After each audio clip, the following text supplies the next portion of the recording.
మనం Git add command గురించి అలాగే కమిట్ కమాండ్ గురించి చూద్దాం. మనకి గిట్ వర్క్ ఫ్లోలో గిట్ మెయిన్ గా 3 పార్ట్స్ కింద డివైడ్ చేస్తుంది Git. Okay, first working directory, 2 staging area, 3 local repository. So working directory అంటే మనం ఏదైతే కోడ్ రాస్తామో ఒక ఫోల్డర్ లో కోడ్ రాసి కొత్త ఫైల్స్ క్రియేట్ చేయడం ఇలాంటివి చేస్తూ ఉంటాం కదా, దీన్ని వర్కింగ్ డైరెక్టరీ కింద డివైడ్ చేస్తుంది. 2 స్టేజింగ్ ఏరియా, మనం ఇక్కడ ఏ ఫైల్స్ అయితే మోడిఫై చేసామో వాటిని అన్నిటిని తీసుకొచ్చి స్టేజింగ్ ఏరియాలో పెట్టుకుంటాం. ఇది మిడిల్. ఓకే, తర్వాత స్టేజింగ్ ఏరియాలో పెట్టుకున్న తర్వాత దాన్ని మనం కమిట్ చేస్తాం అనమాట. సో అప్పుడు రిపాజిటరీలో సేవ్ అవుతుంది version control system. Okay, so మనం ఏం మోడిఫికేషన్ చేసాం ఇవన్నీ కూడా రిపాజిటరీలో సేవ్ అవుతుంది. కంపల్సరిగా మీరు మోడిఫై చేసిన వర్క్ ఏదైతే ఉందో దాన్ని స్టేజింగ్ ఏరియాలోకి యాడ్ కమాండ్ ద్వారా మీరు స్టేజింగ్ ఏరియాలోకి మూవ్ చేసుకుంటారు. తర్వాత కమిట్ ద్వారా దాన్ని సేవ్ చేసుకుంటారు. ఇక్కడ మనకి గిట్ యాడ్ కమాండ్ లో చూసుకున్నట్టయితే యాడ్ అంటే మీరు ఏదైనా ఒక ఫైల్ క్రియేట్ చేశారు, ram.txt క్రియేట్ చేశారు. సో గిట్ యాడ్ ram.txt అంటే మనకి స్టేజింగ్ ఏరియాలో సేవ్ అవుతుంది. లేదు మీరు చేంజెస్ చేసిన ఫైల్స్ అన్ని క్రియేట్ చేసిన ఫైల్స్ చేంజెస్ చేసిన ఫైల్స్ అన్నిటిని ఒకేసారి యాడ్ చేద్దాం అనుకుంటే గిట్ యాడ్ డాట్ అని చెప్పి ఇస్తే మనకి అన్ని కూడా మనకి స్టేజింగ్ ఏరియాలోకి వస్తాయి. సో లేదు మీరు particular files .css files, .txt files, .python files, .py files మీరు స్టేజింగ్ ఏరియాలోకి పంపాలనుకుంటున్నారు, git add *.py. Okay, *.py అంటే only python file, only CSS ఫైల్సే మనకి సెకండ్ స్టేజ్లోకి వెళ్తాయి అనమాట, స్టేజింగ్ ఏరియాలోకి వెళ్తాయి. తర్వాత మనం వాటిని using Git commit -m Git commit ద్వారా మనం వాటిని కమిట్ చేసుకోవచ్చు.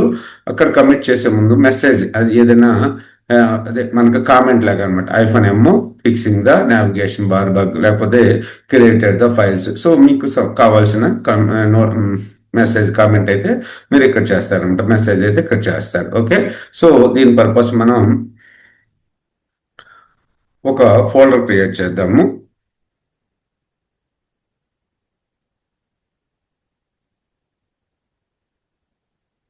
గిట్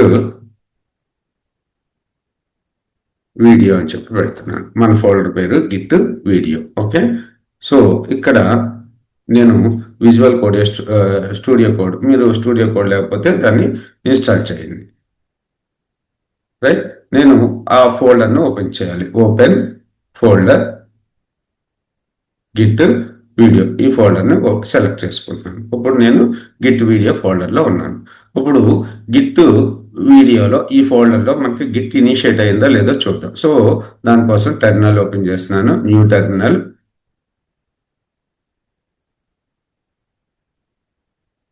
ఓకే, ఇక్కడ గిట్ స్టేటస్.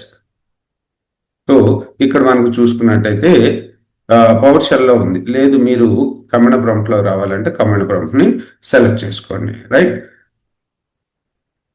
Git status. ఇప్పుడు మనకి ఫాటర్ నాట్ ఏ గిట్ రిపాజిటరీ, అంటే గిట్ -వీడియో అనే ఫోల్డర్ మనకి గిట్ రిపాజిటరీ కాదు. ఇప్పుడు గిట్ రిపాజిటరీ చేద్దాం. గిట్ కమాండ్ అంటే గిట్ ఇనిట్. సో ఇప్పుడు ఇనిషియేట్ అయ్యి మనకి గిట్ ఇనిషియేట్ అయింది. ఇక్కడ .git అని చెప్పి ఒక ఫోల్డర్, మన గిట్ వీడియోలో .git అని చెప్పి వీడియో ఫోల్డర్ క్రియేట్ అయింది. వాళ్ళు మీకు ఈ ఫోల్డర్ కనపడకపోతే ఫైల్లోకి వెళ్ళి ప్రిఫరెన్సెస్లో సెట్టింగ్స్లోకి వెళ్ళండి. సెట్టింగ్స్లోకి వెళ్ళి ఇక్కడ ఎక్స్క్లూడ్ అని చెప్పి సెట్ చేయండి. ఇక్కడ మీకు చూసుకున్నట్టయితే ఈ ఫైల్స్ని ఎక్స్క్లూడ్ చేస్తుంది అనమాట, అది కనపడకుండా చేస్తుంది. ఇక్కడ మీకు .git అని చెప్పి కూడా ఉంటుంది, దాన్ని క్లోజ్ చేసేయండి. క్లోజ్ చేస్తే మీకు ఇక్కడ .git ఫోల్డర్ కనపడుతుంది. ఈ గిట్ ఫోల్డర్లో మనకు చూసుకున్నట్టయితే చాలా ఫైల్స్ ఉంటాయి. ఒక హుక్స్ అని చెప్పి, info, object, reference, config, description, head అని చెప్పి కనపడతాయి అనమాట. ఓకే, సో తర్వాత ఇప్పుడు దీన్ని ఇనిషియేట్ చేశాను. ఇప్పుడు ఈ గిట్ వీడియోలో నేను ఒక ఫైల్ క్రియేట్ చేస్తున్నాను, ram.txt అనే ఫైల్ క్రియేట్ చేస్తున్నాను. ఓకే, న్యూ ఫైల్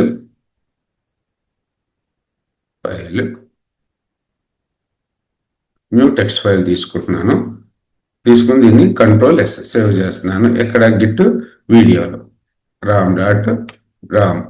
రాజం అని పెట్టాను. Okay, save. రైట్, ఇప్పుడు గిట్ స్టేటస్ చూద్దాం. గిట్ STA స్టేటస్ ఏముంటుంది? No commit sites on branch master, so అన్ట్రాక్డ్ files. Okay, ఇప్పుడు దీన్ని ఇది ram.txt ఫైల్ని ఇప్పుడు కలర్ చూడండి, లైట్ గ్రీన్ ఈ కలర్లో కనబడుతుంది. గిట్ క్లియర్ స్క్రీన్ చేశాను. Git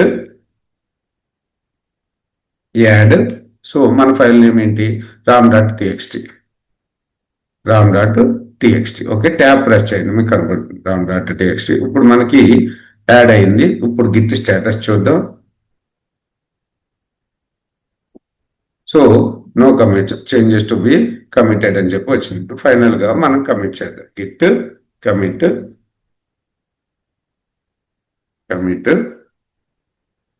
-m message file created. Okay, master 1 file changed అని చెప్పి వచ్చింది. ఇప్పుడు మనం గిట్ స్టేటస్ చూద్దాం. Okay, so on branch master nothing to commit అని చెప్పి వస్తుంది. రైట్, మీరు వాళ్ళ సో మెనీ ఫైల్స్ క్రియేట్ చేశారు అనుకున్నాం.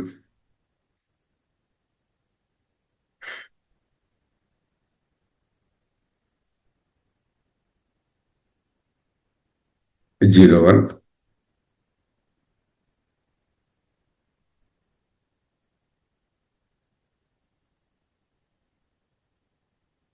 0 2 ఫైల్స్ కూడా క్రియేట్ చేశారు. ఇప్పుడు 2 కలర్స్ మనకి ఈ విధంగా కనబడుతుంది. ఇప్పుడు గిట్ స్టేటస్ చూద్దాం. చూసుకున్నట్టయితే 01 02.txt ఇంకా మనం యాడ్ చేయలేదు, స్టేజింగ్ ఏరియాలోకి యాడ్ చేయలేదు. ఇప్పుడు గిట్ యాడ్ డాట్ అని ఇచ్చారు అనుకోండి, మీరు క్రియేట్ చేసిన అన్ని ఫైల్స్ కూడా మనకి స్టేజింగ్ ఏరియాలోకి వస్తాయి. ఇప్పుడు గిట్ స్టేటస్ చూద్దాం. ఓకే, ఇప్పుడు కమిట్ చేద్దాం.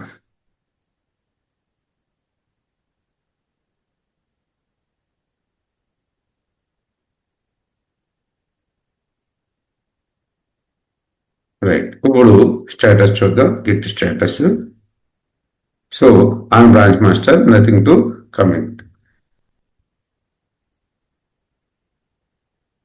రైట్, ఇప్పుడు మనకి 02.txt please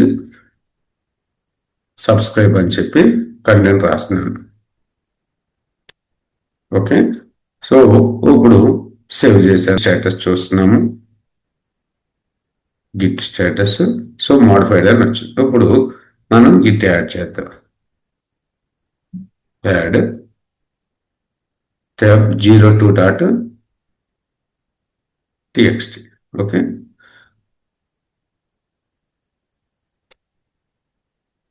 m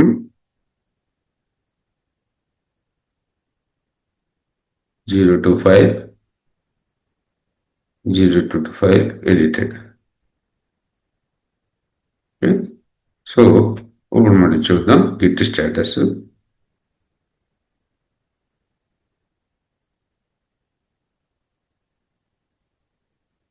so on branch master nothing to commit అని చెప్పి వస్తుంది. ఈ విధంగా మనం యాడ్ కమాండ్ని కమిట్ కమాండ్ని యూజ్ చేసుకుంటాం. Thanks for watching this video. మన ఛానల్ని సబ్స్క్రైబ్ చేసుకోండి. అలాగే ఈ గిట్కి సంబంధించిన గిట్ హబ్ వీడియోస్ ఏ సాఫ్ట్వేర్ సైడ్ వర్క్ చేసే వాళ్ళకి ఎవరికైనా సరే ఇవి మ్యాండేటరీ. సో మీ ఫ్రెండ్స్ ఎవరైనా నేర్చుకునే వాళ్ళు ఉంటే రెఫర్ చేయండి, ఈ వీడియోస్ని రెఫర్ చేయండి. Thanks for watching this video. అలాగే దీనికి సంబంధించిన నోట్స్ మన రస్ట్ కమ్యూనిటీ URL ఈ వీడియో డిస్క్రిప్షన్లో పెడతాను. కమ్యూనిటీలో యాడ్ కండి. అలాగే నోట్స్ని క్లిక్ చేసి నోట్స్ చదవండి. తెలుగులోను ఇంగ్లీష్లోను కూడా ఉంటుంది కంటెంట్.